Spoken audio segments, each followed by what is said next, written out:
मामी जान पहुंच जाते हैं महविश के पास और महविश को आके कहती हैं कि अरे बच्ची क्या हो गया। तुमने कबीर को माफ क्यों नहीं किया है। वो इतनी दूर से पैदल चल के तुम्हारे पास आया और तुमने उसको माफ तक नहीं किया। आखिर तुम उसके साथ ऐसा कैसे कर सकती हो। जिस पर वो कहती है कि ममानी जान मैं आपकी बहुत रिस्पेक्ट करती हूँ, लेकिन कबीर की हरकतों से आप बड़े अच्छे तरीके से वाकिफ हैं, बड़े अच्छे तरीके से जानती हैं कि उसने क्या किया है। हर चीज की जिम्मेदार आप मुझे कैसे ठहरा सकती हैं। जिस पर आप देखेंगे कि वो कहती है कि मैं जानती हूँ कि तुमने कुछ नहीं किया, लेकिन मेरा बेटा तुम्हें इन सब पेचीदगियों को समझना चाहिए। अब तुम अकेली नहीं हो बल्कि तुम्हारा बेटा भी तुम्हारे साथ है। तुम्हें ये सारी हरकतें जेब नहीं देती। जाओ अपना घर बसाओ जाकर। तुम नहीं जानती कि किस तरीके से घर सारा बर्बाद होके रह गया है। जाओ, तुम्हें और जाना होगा वहां पे, तुम्हारे लिए बहुत जरूरी है। जिसको सुनकर वो कहती है कि ममानी जान, मुझे आपसे इस तरह की बदतमीजी की उम्मीद नहीं थी। किस तरीके से आपने मुझे दिल तोड़ा और तरह तरह की बातें सुनाई। मुझे तो समझ नहीं आ रही कि आप ऐसा कैसे कर सकती हैं। आप भी एक औरत हैं और आपको समझना चाहिए कि आखिर मेरी क्या फीलिंग है। जिसको सुनकर साफ साफ ममानी जान कह देती है कि बेटा, कबीर भी कोई बुरा इंसान नहीं है। ठीक है कि तुम्हें उसने सारा कुछ दिया, लेकिन तुम एक पल में कैसे ये चीजें बुला सकती हो। आगे से वो कह दी कि नहीं, मैं बड़ी हैप्पी शैपी हूँ, आप लोग यहाँ से चले जाइए, मुझे किसी बात से कोई लेना देना कोई गर्ज नहीं है, क्योंकि मुझे अब किसी की कोई जरूरत बाकी नहीं रही है।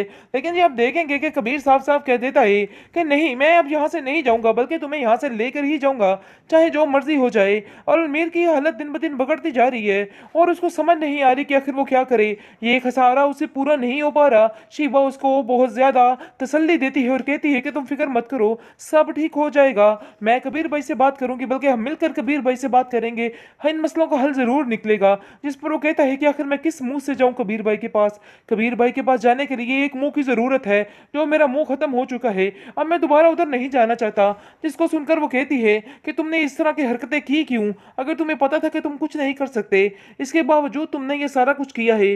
मुझे तो समझ नहीं आ रही है कि कबीर भाई के साथ पंगा लेने की क्या जरूरत थी। तुम्हें पता है वो बड़े हैं और वो सब कुछ कर सकते हैं और हर चीज को हैंडल कर लेंगे, लेकिन अफसोस की बात यह है कि तुम्हें समझना आई। लेकिन जी आप देखेंगे कि काफी ज्यादा ममानी जान सेटिस्फाइड हो चुकी हैं और कहती हैं कि फिक्र मत करें, बहुत जल्द महविश इस घर में होगी, आप लोगों को परेशान होने की कोई जरूरत नहीं है, क्योंकि मैं जानती हूँ कि वो मेरी बातों को बड़े अच्छे तरीके से समझ चुकी है और वो कभी भी मेरी बातों का इनकार नहीं करेगी और जरूर वो वापस आकर ही बस हो देगी। गई और ये हो गया तो वो हो गया। खैर आप देखेंगे कबीर पहले तो खामोशी से उसकी सारी बकवास सुनता रहता है, लेकिन एकदम से उगल पड़ता है और कहता है कि खबरदार, तुम उधर जाने की तुमने कोशिश भी की। जिस पर समीर भी हैरान हो जाता है कि आखिर ऐसा क्या हो गया जिसकी वजह से कबीर वहां पर जाने से वानिया को मना कर रहा है। कहता है कि मुझे साफ साफ बताइए खुले अल्फाज में आखिर बात क्या हुई है। जिस पर वो कहता है कि तुम नहीं जानते कि इसने महविश के साथ पहले क्या करने की कोशिश की।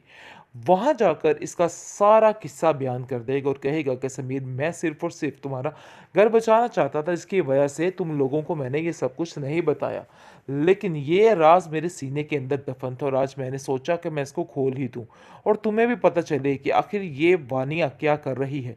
वानिया फिर से मुकर जाएगी एक दफ़ा और कहेगी कि मैंने कुछ भी नहीं किया, आपको ज़रूर कोई गलतफहमी हो रही है। लेकिन जी आप देखेंगे कि पूरे सबूत मौजूद हैं इस कबीर के पास और जैसे ही वो सबूत दिखाएगा और कहेगा भाई ये देखो समीर, ये सब कुछ सामने है। जिस पर समीर भी काफ़ी ज़्यादा खौफजदा हो जाएगा और हैरान हो जाएगा कि आखिर ये ऐसा कैसे कर सकती है। लेकिन जी आप देखेंगे कि साफ साफ परी कह देती है कि आपको महविश भाभी के साथ ये सब कुछ नहीं करना चाहिए था। आपने फिर भी उनकी बात का यकीन नहीं किया, बल्कि इस वानिया की बात का यकीन किया, जिसने पहली दफ़ा भी आपको नुकसान पहुंचाने की कोशिश की। लेकिन आपको पहले ही समझ जाना चाहिए था। मुझे तो अफसोस है इस बात का कि आपने फिर दोबारा से इसकी बातों पे यकीन करके हर चीज़ को तहस नहस करके रख दिया। बेहतरीन ड्रामा सीरियल बड़े भैया के इस एपिसोड में आप देखेंगे कि पूरी पूरी कबीर ने कोशिश की कि वो आकर मनाकर महविश को अपने साथ कर लीजिए। जैसे ही वो आता है हॉस्पिटल में तो पहले तो महविश देख के काफ़ी हैरान हो जाती है और कहती है कि आखिर इधर कैसे तुम आ गई, तुम्हें यहाँ से जाना होगा। जिस पर वो कहता है कि नहीं, मैं यहाँ से हरगिज़ नहीं जाऊँगा, तुम चाहे इस बात का बुरा मानो या कुछ भी करो। लेकिन आप देखेंगे कि वो एकदम से तोड़ फोड़ करने लग जाती है और कहती है कि अगर तुम यहाँ से ना गए तो मैं अपने आप को नुकसान पहुंचा लूंगी। जिसकी वजह से कबीर कहता है कि अच्छा मैं यहाँ से चला जाता हूँ। लेकिन कबीर काफ़ी माफ़ी तलाफी करता है और कहता है कि मुझे माफ़ कर दो, जो कुछ भी हुआ सो हुआ, लेकिन अब मुझे इस चीज़ का एहसास हो चुका है और मैं वाकई में बहुत ज़्यादा शर्मिंदा हूँ। आप देखेंगे कि आगे से वो कहती है कि नहीं, तुम्हें यहाँ से जाना ही होगा, चाहे जो मर्ज़ी हो जाए, अब कोई और ऑप्शन नहीं है और ये बात जितनी जल्दी हो सके तुम्हें समझ जानी होगी। जिस पर कबीर खामोश होके वहाँ से चला जाता है। लेकिन दूसरी तरफ भी आप देखेंगे कि शीबा को फिर से अलमीर मिल गया, यानी कि सारा सिस्टम जो पहले मैंने बताया था वही सेटअप हो चुका है। जिस तरीके से अलमीर टूट चुका है, बुरे तरीके से जलील और रुस्वा हो रहा है अपने बड़े भैया की बात को ठुकरा कर, अब जाकर उसे इन सब चीज़ों का अंदाज़ा हो रहा है कि उसने बहुत बड़ी गलती कर दी है। उसको ये सब कुछ नहीं करना चाहिए था, लेकिन अब उसके हाथ कुछ भी बाकी नहीं रहा है। लेकिन जी आप देखेंगे कि जो चंद रकम उसके पास थी वो भी डाकू लेके फरार हो चुके हैं। और वहाँ पर कौन उसके काम आता है? शीबा, क्योंकि शीबा उसको इस बुरी हाल में देखती है और कहती है कि अलमीर, आखिर सब कुछ ठीक है, क्या हुआ तुम्हें? मुझे ऐसा लग रहा है कि तुम्हारी तबीयत कुछ नासाज सी है। जिस पर वो कहता है, हाँ मेरे पास सब कुछ भी नहीं है, वो देखो मुझे लूट के लेके चले गए और मैं बिल्कुल ऐसे ही रह गया हूँ। लेकिन इस मौके पर शीबा उसकी मदद करेगी और उसका ज़रूर सहारा बनेगी, क्योंकि दूसरी तरफ मिशाल भी उसके छोड़ के चली गई है। जैसे ही आप देखेंगे कि कबीर अपनी फैमिली के साथ बैठा होता है, तो मोमानी जान काफ़ी खुश होती है और कहती है कि बहुत जल्द हम जाएंगे और जाकर महविश को मिल के आएंगे और जाकर महविश को बल्कि घर लेके आएंगे। जिस पर ये सारी बातें चोरी छिपे सुन रही होती है ये वानिया और कहती है कि मुझे अभी बताइए कि आखिर है किधर महविश, मुझे उस हॉस्पिटल का नाम बताइए और बताइए, मैं उनसे मिलना चाहती हूँ। काफ़ी ज़्यादा फ़ोर्स करती है और तरह-तरह की बातें करती है कि मैं तो बहुत उदास हो गई हूँ और ये हो गया तो वो हो गया। खैर आप देखेंगे कबीर पहले तो खामोशी से उसकी सारी बकवास सुनता रहता है, लेकिन एकदम से उगल पड़ता है और कहता है कि खबरदार, तुम उधर जाने की तुमने कोशिश भी की। जिस पर समीर भी हैरान हो जाता है कि आखिर ऐसा क्या हो गया जिसकी वजह से कबीर वहां पर जाने से वानिया को मना कर रहा है। कहता है कि मुझे साफ साफ बताइए खुले अल्फाज में, आखिर बात क्या हुई है।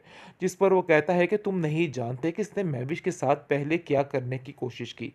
वहां जाकर इसका सारा किस्सा बयान कर देगा और कहेगा कि समीर, मैं सिर्फ और सिर्फ तुम्हारा घर बचाना चाहता था, इसकी वजह से तुम लोगों को मैंने ये सब कुछ नहीं बताया, लेकिन ये राज मेरे सीने के अंदर दफन था और आज मैंने सोचा कि मैं इसको खोल ही दूं और तुम्हें भी पता चले कि आखिर ये वानिया क्या कर रही है।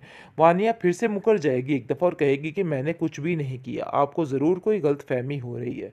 लेकिन जी आप देखेंगे कि पूरे सबूत मौजूद हैं इस कबीर के पास और जैसे ही वो सबूत दिखाएगा और कहेगा, भाई ये देखो समीर, ये सब कुछ सामने है।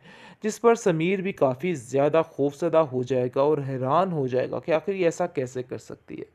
लेकिन जी आप देखेंगे कि साफ-साफ परी कह देती है कि आपको महविश भाभी के साथ ये सब कुछ नहीं करना चाहिए था।